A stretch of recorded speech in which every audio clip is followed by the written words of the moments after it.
នៅក្នុងវីដេអូនេះខ្ញុំនឹងបង្ហាញអ្នកពីរបៀបកាត់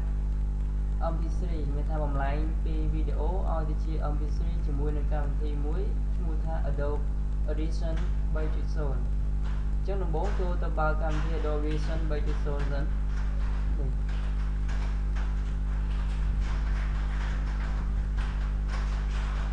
បន្ទាប់មកយើងចូលទៅលើពាក្យថា Edit ហើយយើងចេញលើ File ចេញលើពាក្យថា Open Audio from Video យើងត្រូវចុចដល់ folder ណាមួយដែលយើងទុកចម្រៀងដែលយើងចង់កាត់ទៅជា MP3 ឥ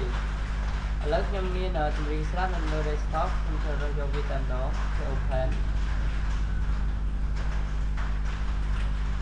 ឥឡូវខ្ញុំចង់កាត់វាខ្ញុំអាចលេងវាសិន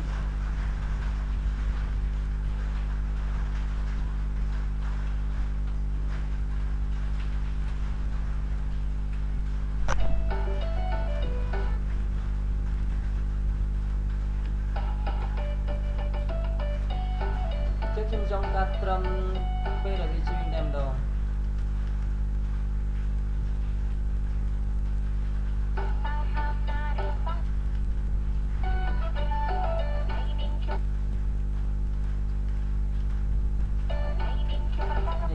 ខ្ញុំមកលើមកក្រោយចុចលើពាក្យថា delete កន្លែងចំហនេះអត់មានបទចម្រៀងទេខ្ញុំ delete វាចោលបន្ទាប់មកខ្ញុំមក save វាជា MP3 ចុចលើ file ហើយជ្រើសរើសយកពាក្យ save copy as ជ្រើសរើសទីតាំងដែលត្រូវដាក់ខ្ញុំដាក់លើ desktop